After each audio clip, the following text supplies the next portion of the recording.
Hey guys, welcome to Friday Night Front Stretch, taking the pulse of the ORP Nation. Tonight, guys, we're going to have Brian Howard on.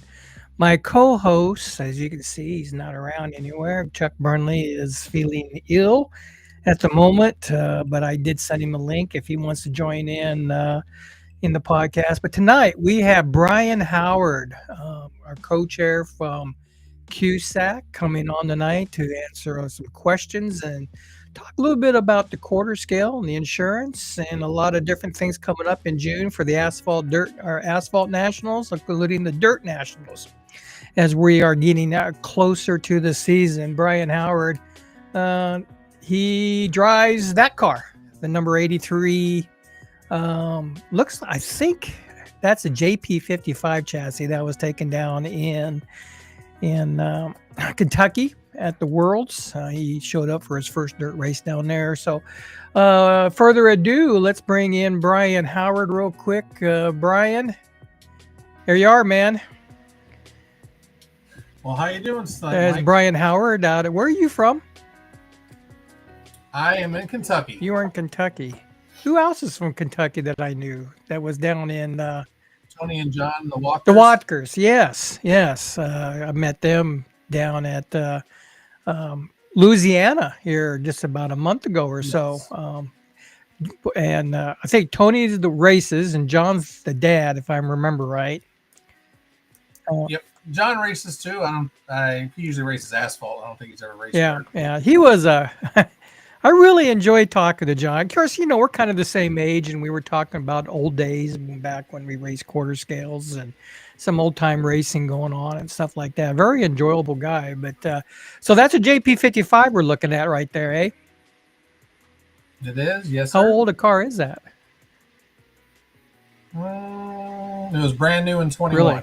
How well did it work on dirt for you? First time out. Or is there, or is there going to be improvements on it? I didn't change too much, honestly. I didn't even change ride heights for that race down there in Liberty last year. So basically, I changed springs and tipped the wing up as far as it would go and widened the rear or left rear out and sent it. So, what'd you think of your first time on dirt? Now, honest opinion, it was fun. You're not gonna make it was fun. It was a struggle and it was hard at first with the track surface, as you know, was a little slick down there. Oh gosh, I even struggled myself. But I had a real good time. Of course, I'll be out there in August for the dirt. I just couldn't make Louisiana because of work, and then I'll be down there in Liberty with everybody again. Well, we're doing that show, that 3-race series, and I can't even think I can't even remember offhand what the name of it is. So, whoops, these telemikers will always want to know if you got your Medicare card. Or if your car is warranted. Exactly. So, well, we got that 3-race series. Todd Holloway and us are doing this. Todd's sponsoring along with myself, and hopefully we can. Quarter scale sprints on dirt challenge. And you can find them on Facebook, I believe. Yeah. Yes. So, current points and stuff like that. So, but yeah, we're looking forward to going to Kentucky or Liberty, Kentucky. Is that where it's at? Liberty, Kentucky? Yeah. Out there in the middle of nowhere. That was a lot of fun. Yeah, I'll tell you what, Louisiana was a blast. That track had traction from the get-go. So there was no spinning out. It was just, it took a while to get used to it. The surface was smooth, and it was wide, very wide. So it was a good time. So anyway, let's talk about Brian Howard a little bit. Let's get that off here, and there we go. How many years have you been involved in quarter scale racing? First off, so 19, 20 range. Really? 19. I think is when I started. 2019 or 2020. 2019. Yeah. I got my first car used off of Tony and John. Sure. And then how many years you been in co-chair now? I'm on my second year currently. So my term is up in November, and then this term is unless I run again. Are you going to run again, or are you not going to put that out there right now? I do plan on it. Yes, it's fine. Yeah, I do plan on it. Well, you've been very helpful, at least on the dirt side of it for us out here, getting the insurance approved and allowing the Dirt Nationals to kind of be part of QSAC, because dirt is dirt. It's a different beast altogether. And then we talked about the 305 class. How's that looking for June for the first time in the Nationals? I know you just signed up. So there's 3 right now. I believe there's 2 or 3 that I'm aware of that have not signed up yet. So should have looking like 6-ish range. Maybe some more. You can get some other guys talked into. Now the question is if there's not enough car count because of the per rule, can we move up into the 360 class without a problem? Yes, you can. And we have to move up to sportsman then and for the stock class. Correct. Right. It'll be a discussion because if there's some guys that don't want to move up to sportsmen that are running limited, but so we'll have to figure. Well, that's going to be a decision made down there ultimately on what's right, done. because I told couldn't tell Don, you I what- said we don't yeah, want to drive all the way down there and not be able to race once we get down there because of technicality or something, So we'll figure out and try to find the best solution that hopefully makes everybody right. happy. You know how that can go sometimes, Well, but this is a gamble. we will try to figure out the You're best right. we can. This is a gamble, and of course, like I said, I don't have a problem moving up to the sportsman in the 360 class, and Don doesn't either. I mean, he'll move up if he has to. So, we just want to go down and race, take two cars down in two Right. classes, and even though we signed up for the 305, and of course, you have to be in the limited class, so.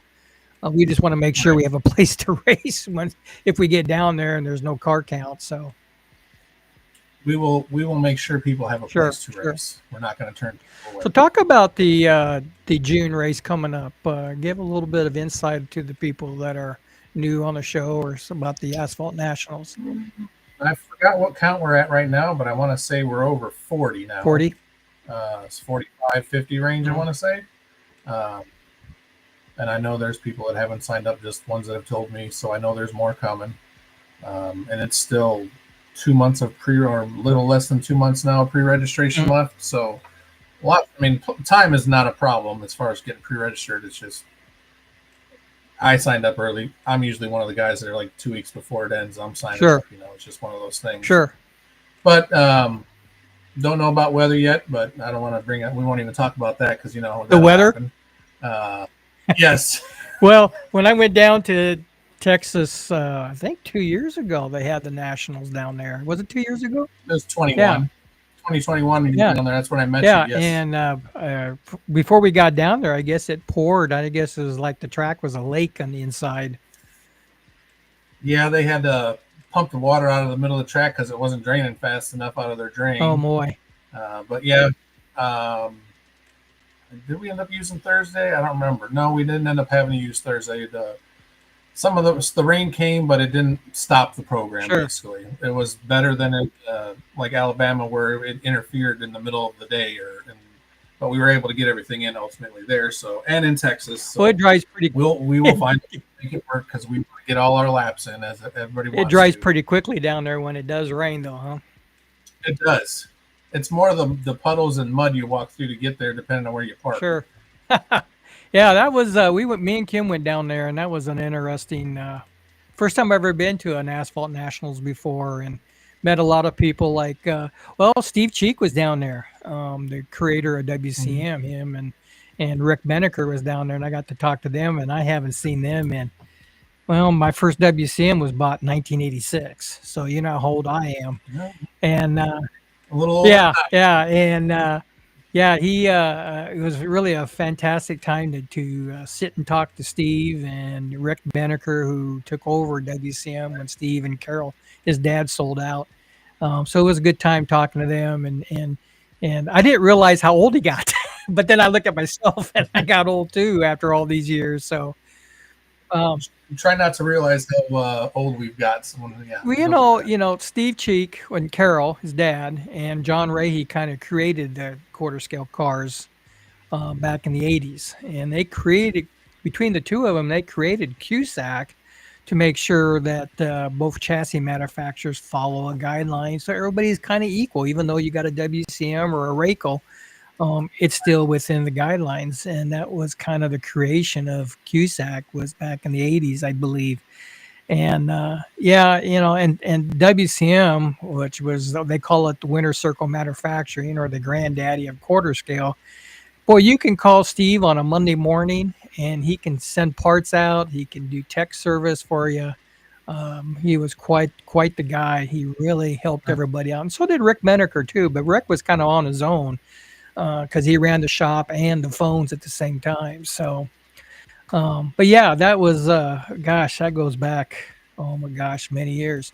Guys, if you're on, say hi. We'll get you on the chat here a little bit, talking to Brian Howard out of Kentucky. He's the co-chair of QSAC. Talk a bit more about the Asphalt Nationals. What to expect? Somewhere along the way, somebody will chime in with, don't take this route or take that route for all of us travelers. So pay attention out there on that when it comes. somebody will post on the national page on traffic or bad accidents and Sure. whatnot. But yeah, so we're looking forward to it. I know we plan on doing Tom Holloway's carb toss. I think we started it down there in 21. You just toss a carb in a bucket or what? Essentially, it was. I think we had a 55-gallon bucket out there, metal one, and it was the closest, or if you could get it in there. And I believe Dwayne from down there in Texas actually won that one, but I think that was the inaugural year for that. It's just something after the Monday night town hall, we have dinner and sit around and discuss things and then have some fun. We did tire toss, or not tire toss, but throw the tire starting at wherever we started, but who can get it around the track the farthest. And we'd get guys all the way down the backstretch. No kidding. So they get backspin to them and really get them rolling, huh? And then, of course, the good old wear your Hawaiian shirt to the dinner. I don't know where that one started, but it's just been something that every tradition that people wear your fanciest Hawaiian shirt. What fancy means to you is what it means to you.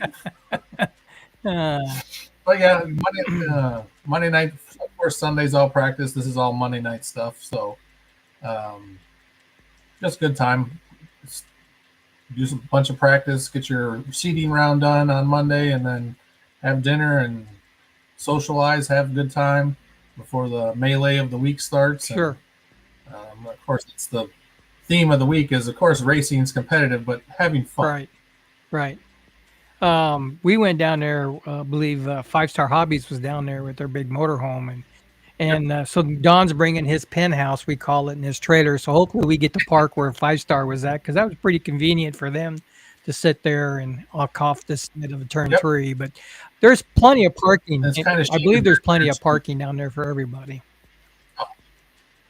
Yeah, they got, as we get closer, Mike or somebody will post about if you're bringing big stuff to let them know. But, I mean, you saw the campers that were there and motorhomes and whatnot. There's tons of room for trailers, so they're very lucky with what they have for room, at least.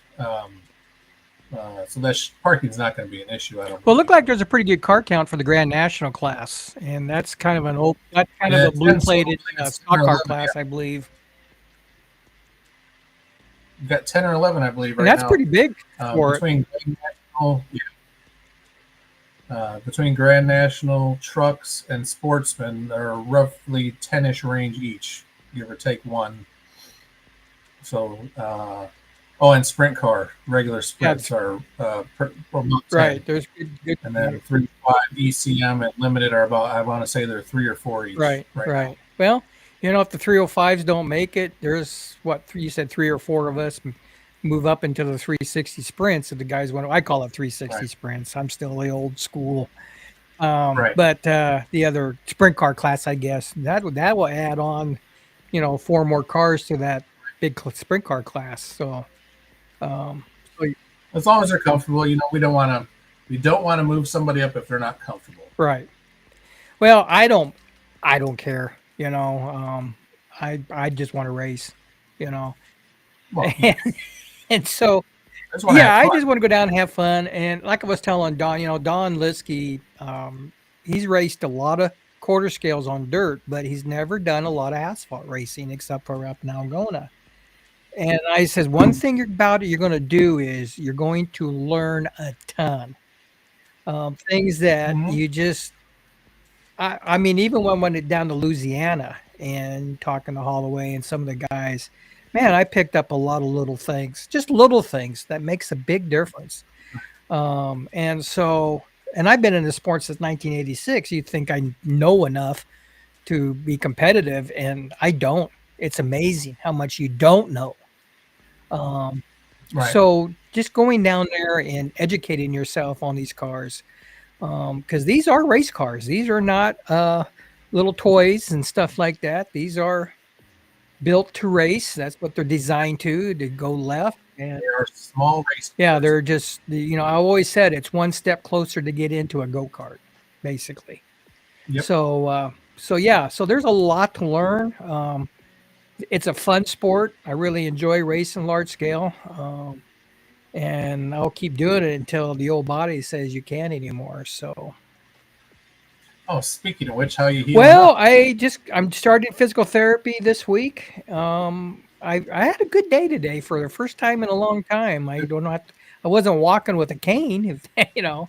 But yeah, so I've had a good day today. It's still a little painful down the legs, and I got to go in the next 3 weeks for another checkup. And then once he releases me, then my track is sitting there, and I can't do anything. I can't get on a tractor. I can't get on a lawnmower. So I've been kind of piddling a little bit in the garage because I have.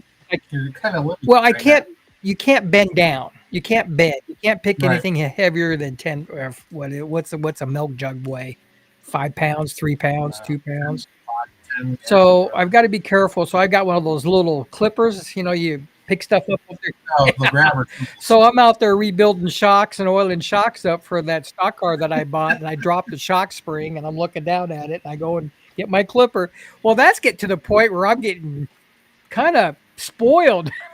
I just go pick stuff up off the floor. So, but That or a magnetic retriever, just yeah, extend it I've out got one and of those pick in it the up. kitchen. When I drop a fork or something, I could just pick it up, you know. So, man, I'll tell you what, I'm going to get to the point I'm going to get lazy where I don't want to bend down anymore. I'll just get my clipper thing and pull it up. But so yeah, I've been working on my car. I've got my dirt car, finishing up on that, putting the radio in it. Yesterday actually, and then tomorrow Okay. maybe if the weather's nice, I'll go out and put the DRX shocks in and get them ready for the asphalt car because I've got 2 Grand Nationals, Further ahead than I am. and they're both LT3s and they're sister cars, so they're identical. So one's for dirt, and one's for asphalt. So, but yeah, so yeah, I'm anxious to me and Don was talking about that, and we're anxious to really get down there and if we do good, fine. We Yeah. don't, we don't. Now my question is, who Oh do we boy. line ourselves up for the tracks? Because you always have that, where you have points for, The QSAC. yeah.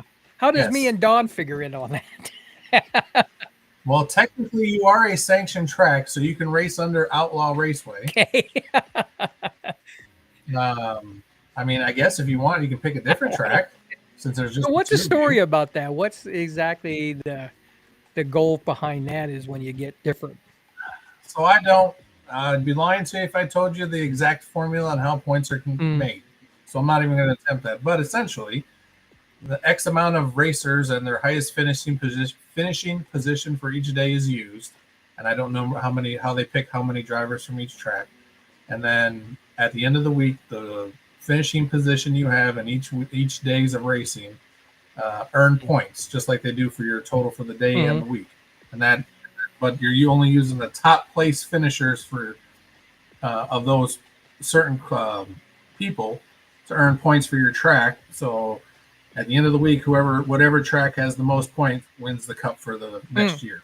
And so the cup goes home to the host track then, or I'm assuming. Yeah. Yes, whoever it is, if it's not the host track, or if it's a different track, it'll go. Oh, okay. Who has the cup now? LPR down in Alabama. It'll be coming back. I believe Mike Clark should be bringing it to Texas when he comes. Sure. Yeah, yeah. So who's hosting the Asphalt Nationals for next year then? It'll be my home track, which is Ingles. That's right. Yeah, because Short track race. well, is because I remember Todd Holloway trying to talk Chuck Burnley. I know you know who Chuck Burnley is. I believe he's the co-host here, Yes. and he also helps our track out here during the Dirt Nationals. And they're trying to talk to Chuck to coming down to be the kind of the pit steward of Ingles during the Nationals. So I don't know. Chuck might come, he might not. I don't know, but he We'll talk. We got him to help out and work on stuff and do this. Yeah. And we can get him to come. That shouldn't be a problem. yeah. So that's right. It is Ingles for next year. So yeah, we're looking forward to going down there. Let's look in the chat comments and see before we go on. And there's hello from Vegas. You know him, don't you? Oh, Yep. Yep. Never met him, but I've talked to him before. Yep. Now he's from the Boulder track. That's a sanctioned track, right? Yes, it is. I wonder, are they ever going to host a asphalt nationals down there in Boulder? That'd be a hell of a place to go for. I mean, I I owe Bob Lydecker out there. He's the one that operates that track. I owe a phone call to discuss some things, but we did send out that email with survey questions and West Coast, and that was one of the questions. I actually like to see him do it. I don't know if we can make it work, and that's what it's going to come down to. Because of distance, because it's quite a ways out there for everybody, really. Distance for some people, but I think if something happened out there, I think people would travel just because it's Vegas. It's totally different track. It's Nationals has never been there. It's a huge track. It's got like a 600. Oh, I know. I was out there a couple times. We went to Vegas. We happened to drive out there, and that's a big track. Wow, fast track. Can they support? Can they support it with the people they have as far as to run Nationals? Would they need help? That kind of stuff. If he wants to do it. So, and there's only, right now, currently, or technically, there's only 2 tracks, which is down in Arizona, Phoenix, Tucson. They ran a quarter midget track down there, which they just ran this. They had video out there. It looked like it'd be a kind of cool little track. I think they had 27 or 19, 27. So I forgot the number that I was told. But so they had a good showing out there. And then, of course, Boulder City, which I think Colorado when I hear that, but no, it's Vegas area, basically. And then it's not fully done yet, but we should have a track coming to Pueblo in Colorado, actually. Really? And at another in track, Pueblo, yes. Really? A quarter scale track? Oh, that'd be cool. It's a quarter midget track that quarter scale guys are going to run. Oh, that'd be kind of cool. Yeah. So I'm assuming Randy Order and those guys out there at Colorado Springs know about that and setting it. Yes, they're the ones leading the charge. Oh, they are? Okay, cool. Cool. Yeah. Chris Stump says hi. Oh, Chris. Yep. And there's Matthew Maneri. Greetings from Michigan. Maneri is sponsoring the Dirt Nationals. He's our corporate sponsor, Maneri Aero Sports. Who is the corporate sponsor for the Asphalt Nationals? It's Dave. Oh, how do you say? Dave Schmecker. Schmecker, I believe. Yeah. I honestly, I don't. I've talked to him on the phone and stuff, but I've never met him. Great guy, but it's his business. What is it? Timberline Ranch. Timberline.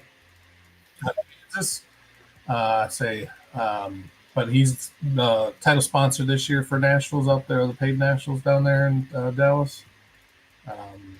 So he's the one that got me into dirt racing. We went down to. I was kind of bored, and I didn't know what to do with our quarter scale cars. And I ran up to Algona a couple times, and a friend of mine says, "Hey, come on down. We're going down to Timberline Raceway." And I said, "Where's that at?" And he says, "Just south of Kansas City." And I said, "Well, what's down there?" And he said, "Oh, they race fifth scales and quarter scales on dirt." And that intrigued me. And so we went down there, and I watched the fifth scales and talked to Dave. And I've known Dave before this, and so I really would. I've heard stories. He used to have the quarter scale nationals down there at one time. Yep. And I bought some of his equipment from him when he tore the track down and got rid of the track. And that's how we got kind of started with fifth scales, and then quarter kind of bled in later. So, yeah, Dave's the one that got me started. Matter of fact, I think a couple guys bought some cars from him and parts and things like that as he sold out. So. And as far as I know, he's supposed to be racing and he'll be down in Dallas. Oh, he'll be racing down there? That's my understanding. If not, at least he'll be there. He's bringing a trailer, so I assume he's racing. Oh, wow. Well, that's a good deal to get him back into the sport again. He was quite the promoter back in Timberline when the Dirt Nationals and stuff. I never got to race the Dirt Nationals back then, but I wonder if Holloway and those guys did. I don't know. So who's the class sponsors this year at Asphalt Nationals? We got Mike Clark down in Alabama doing trucks. Yeah, trucks. Matt Maneri is doing sprint cars. Todd Holloway is doing ECM. Dallas, the track itself, Dallas-Fort Worth, is doing Grand National. Okay. So ECM, Limited, and the 305 don't have sponsors. ECM and Limited and 305. And Sportsman. Sorry. Okay. So, yeah, guys, if you need get out there and support these classes for the Asphalt Nationals. Everybody can use good sponsors and stuff like that. I know Mineria is sponsoring us for the Dirt Nationals. I'm not really sure what's going on as far as class sponsors. It's pretty early yet, but we'll work on that with Todd Holloway and stuff. So let's talk about the big thing, insurance. We had some big changes after the first of the year. Can you explain to everybody the situation with that? Well, we have insurance, so that's ultimately all that matters in the end. But coverages are the same, just a new carrier. We were notified I want to say it was December, that our policy would not be renewed. So we jumped through a bunch of hoops and we're using the same company that does Roar's policy. Roars?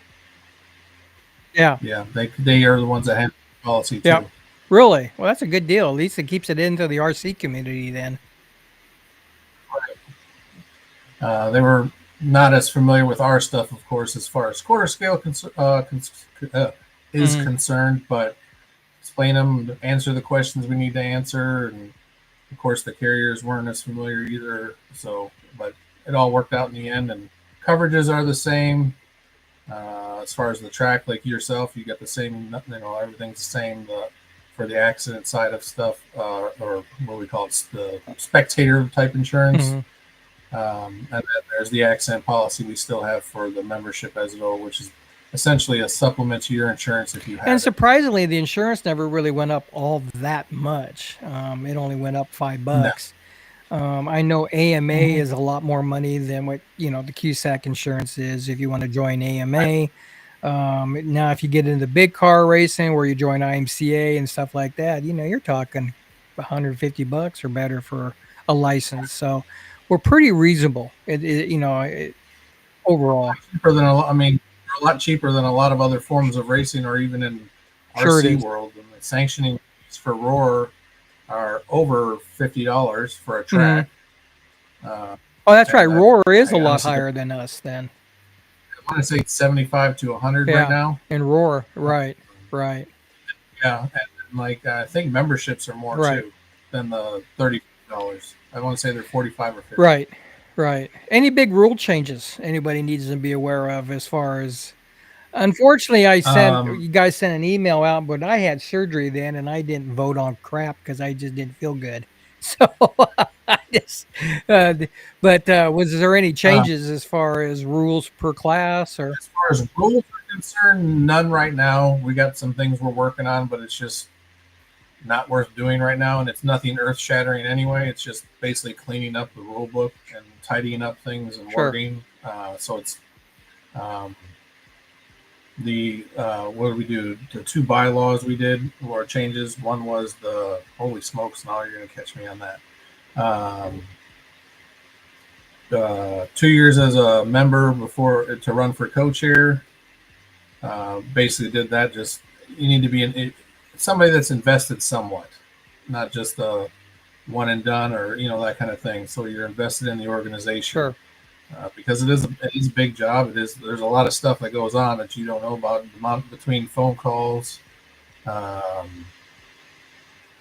emails, random phone calls, ones you're not planning on. There's tons of stuff all day, even when I'm at work. It's not stop. It doesn't stop, and it doesn't bother me because they know. I just call everybody back when I can.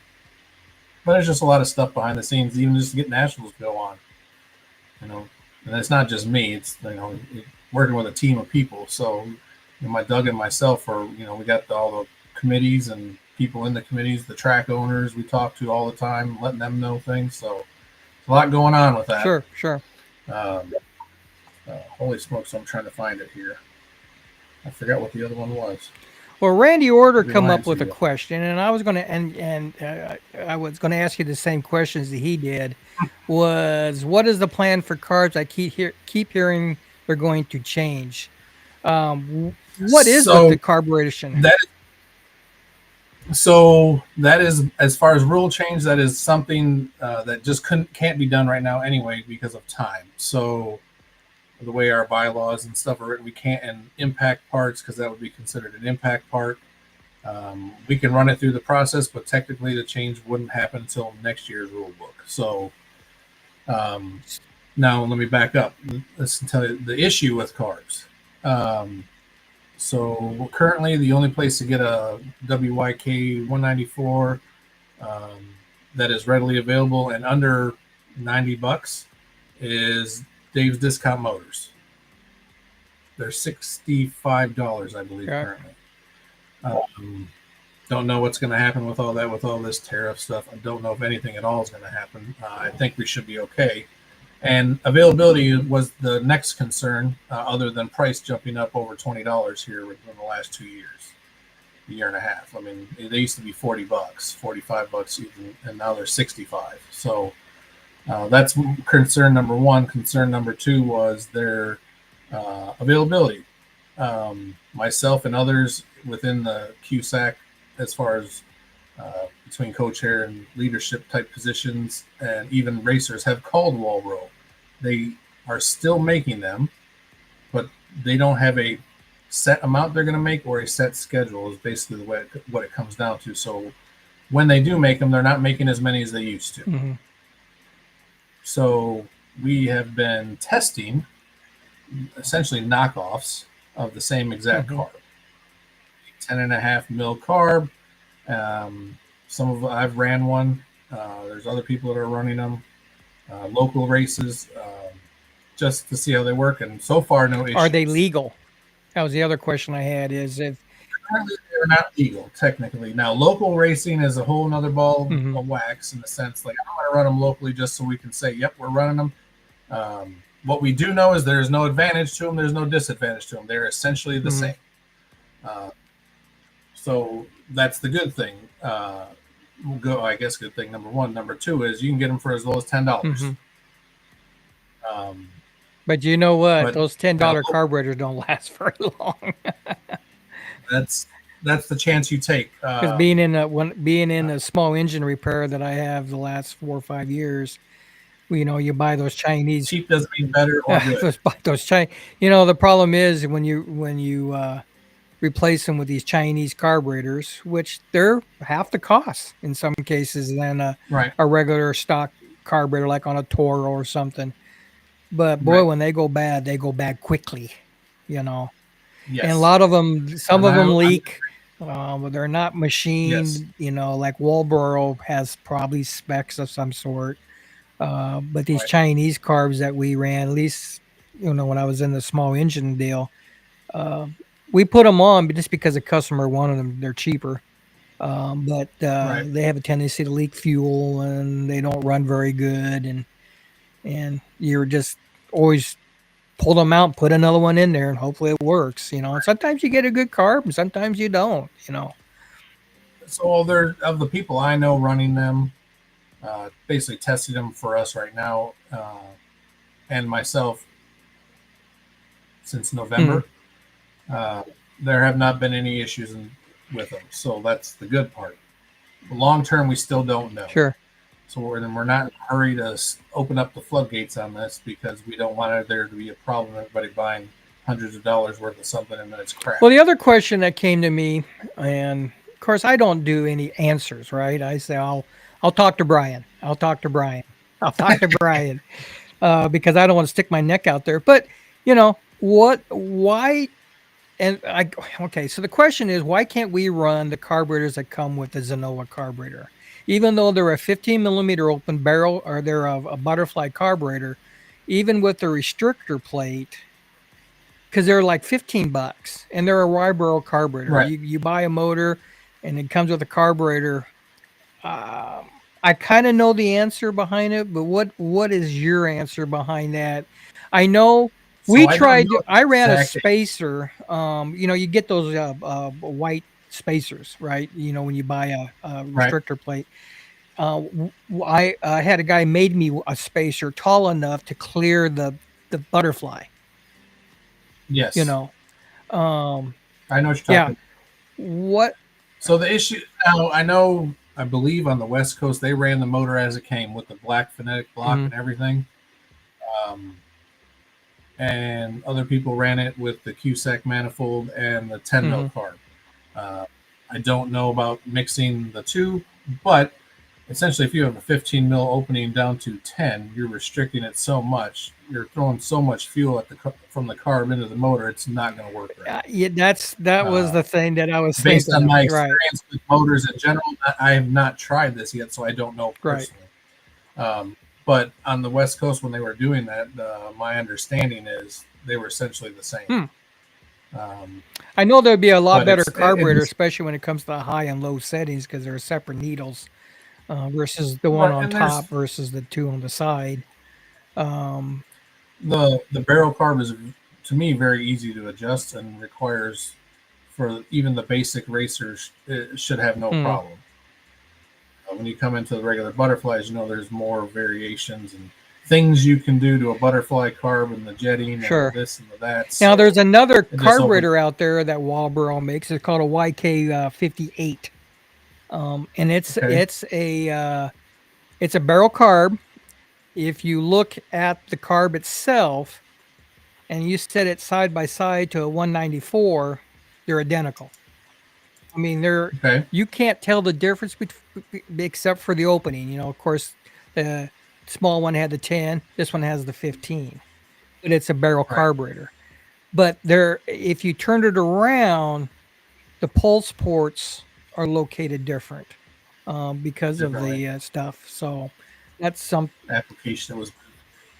And I honestly, a 15 mil carb with any kind of manifold reducing it to 10 is not going to give you an event. It's going to create more headaches. Well, and I always wondered about that, because if you're dumping a lot of fuel out of a 15, and then all of a sudden you're hitting that little restrictor plate, you're going to get a lot of backsplash up through your air cleaner, and then I think it's going to flood it out. It's going to overrich it.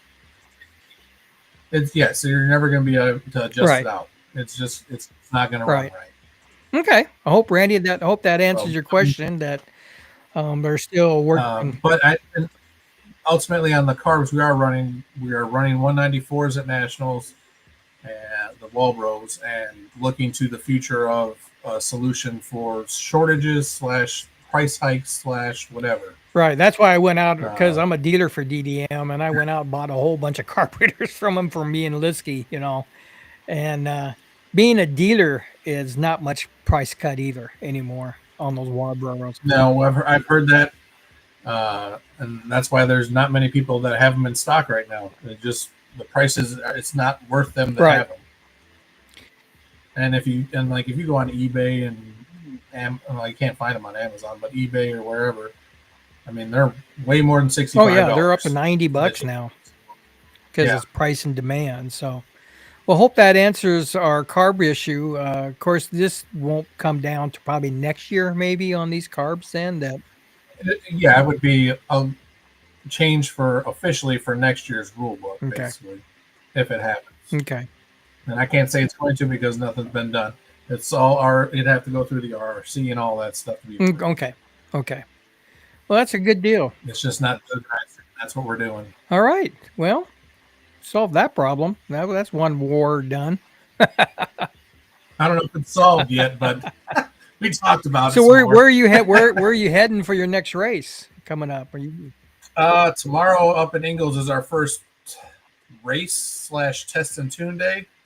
We'll see how that goes. How far is it from you? I mean, how far does it take to get there? 2.5 to 3 hours, depending on traffic. Algona.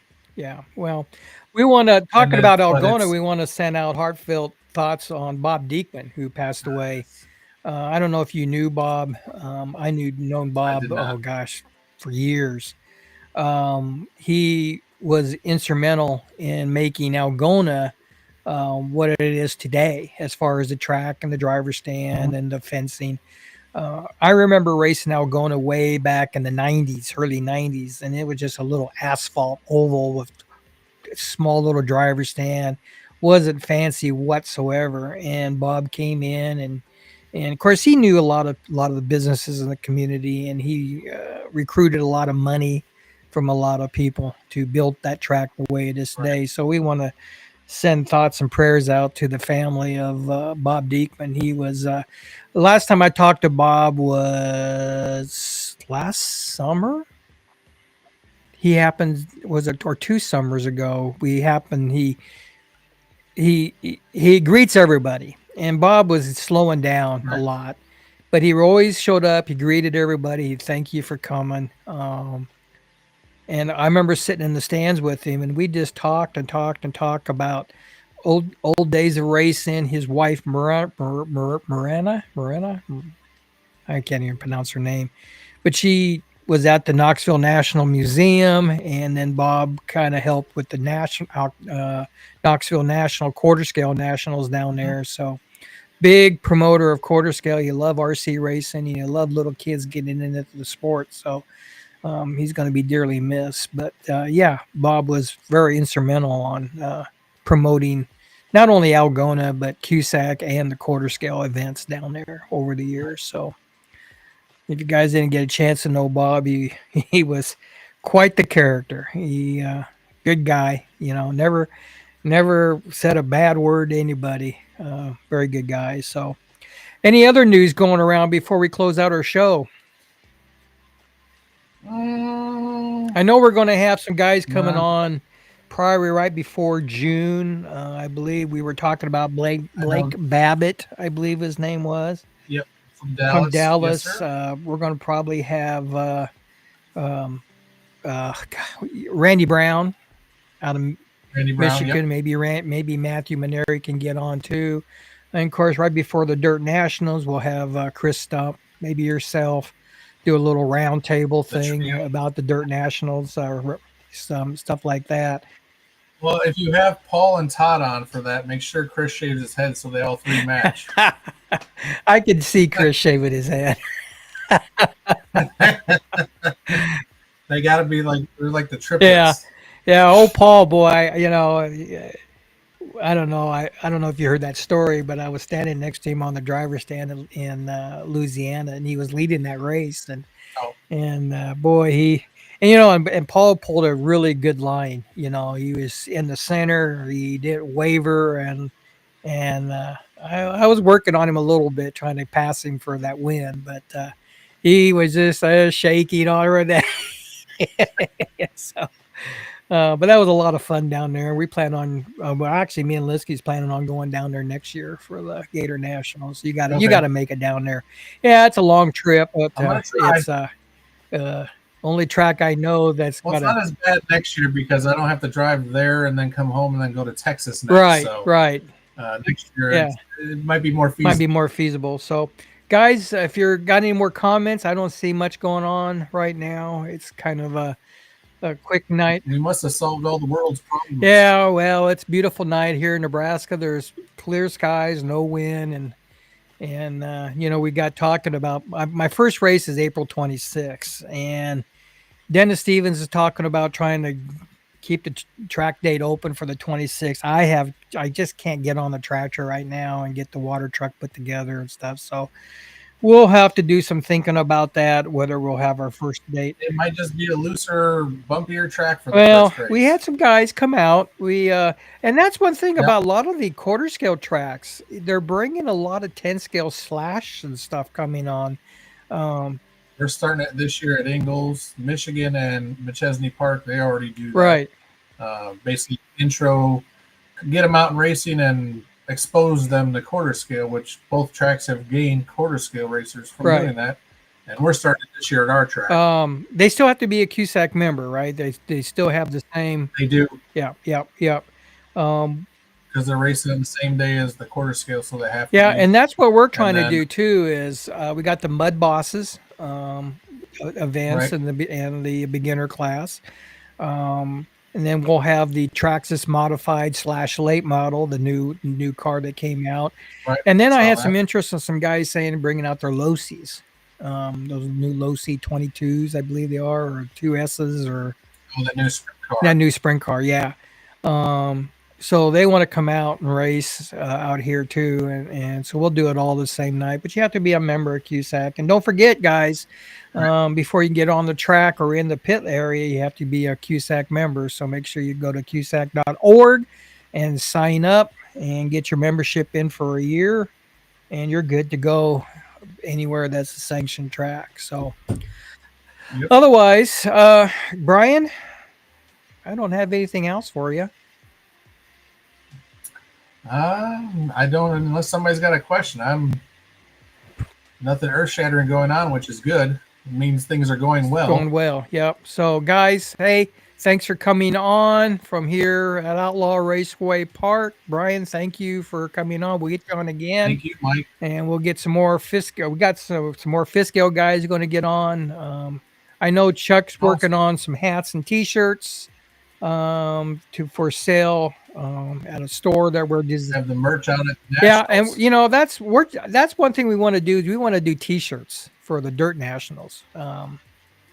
Yeah, and fairly inexpensive. So, oh, Dennis is on the phone. Hold on for a second. I put him on voicemail. But where'd you guys get your T-shirts from then? Which ones? For the Asphalt Nationals. So every year it's a different vendor. It's basically a local vendor that does them. Okay. So yeah, every track gets a hold of a local vendor, and that's who does their T-shirts. Okay. Yeah, because we want to do we did T-shirts many years ago, and they were so expensive that I couldn't justify making T-shirts and then give them away because it just took too much out of the pocketbook of myself. So, but we're planning on doing something this year. Say that nowadays you can design it like for yourself, to design a logo, which you probably already have, and get them those heat transfer things and just slap them on any T-shirt you can get for $2 or $3 at like Walmart. Yeah, I see. We're going to do something like that. We have an online store here on the website. Now, don't go there. Don't click that, guys. That's just that's just something me and Chuck's been playing with. The prices, I don't know. That might not even be the right price. Our price point is for a hat is $20 to $25. And that is actually the hat that we were trying to do. We got a meeting, and I believe those were embroidered. Those are embroidered. They're not a rub on or a stick on. They're nice. They're a very nice hat. But that's something we're kind of playing with, is doing something like that. Let's go with that. There's a classic one. Doing something on that order. Again, don't scan the QR code because it ain't going to lead you nowhere.